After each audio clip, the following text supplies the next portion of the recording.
My best friend disappeared and came back changed, part 1. I was 14 when my best friend Liam disappeared. We'd been inseparable since 3rd grade, played Minecraft every day after school, shared dumb secrets, even had a secret handshake.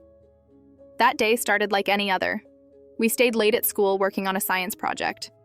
I remember he was laughing about something stupid I said, then we split ways at the front gate. He lived just 2 blocks away. But he never made it home.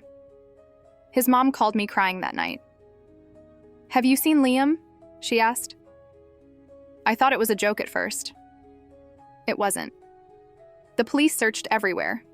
Forests, parking lots, even drains. I helped put up missing posters. His face was suddenly everywhere. I kept texting him every day, hoping.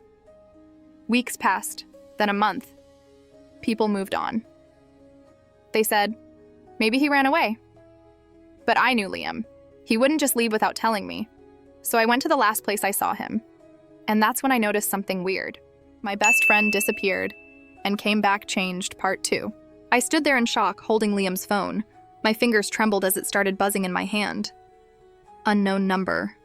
I froze. Should I answer it? Before I could decide, it stopped. Then, another call. Same number. This time I picked up. Hello? There was silence for a second, then a voice. Where is he? It didn't sound like a friend. It was cold, demanding. Who is this? I asked. The line went dead. I turned to run back inside, but stopped cold. Liam's front door was wide open. I stepped inside slowly. His console was still on, our snacks untouched, but he was nowhere. No note, no message, just one strange thing.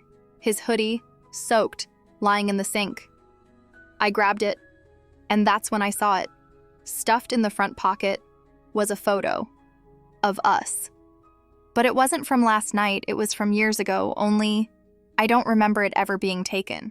My best friend disappeared and came back changed, part 3. I stared at the photo, my hands shaking. Same faces, same smiles. But we were younger, like 10 or 11. Thing is, I didn't meet Liam until last year.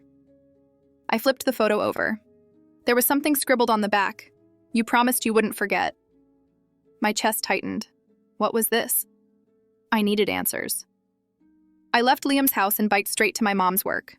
She's a nurse, usually calm. But when I showed her the photo, her face turned white. "Where did you get this?" she whispered. "I found it in Liam's hoodie," I said. "Why? Do you know something?" She didn't reply. Instead, she walked to a cabinet, pulled out an old file, and handed it to me. Inside were newspaper clippings, a police report, and a photo. My photo. Same smile, same eyes.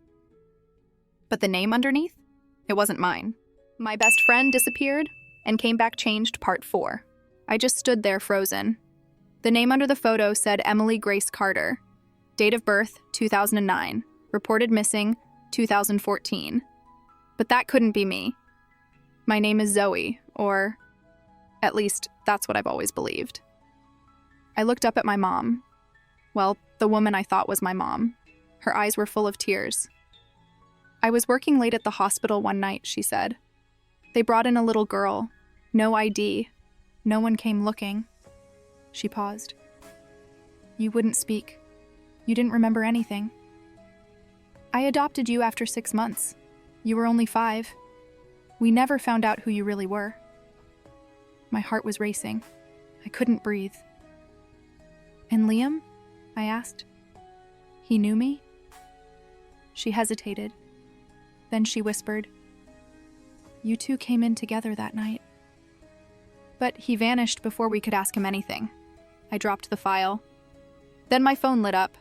A new message. From Liam. It said, "You're in danger. Don't trust anyone, not even her." My best friend disappeared and came back changed, part 5. My hands were shaking. I stared at the message from Liam. I turned to my mom, her face pale, like she already knew what it said. "Why would he say that?" I asked. She opened her mouth, but said nothing. I grabbed my phone and ran. I needed to find Liam. I needed the truth. I texted him back. Where are you? Please, just tell me what's going on. He replied instantly. Behind the old church. Come alone. I didn't even think twice. It was getting dark.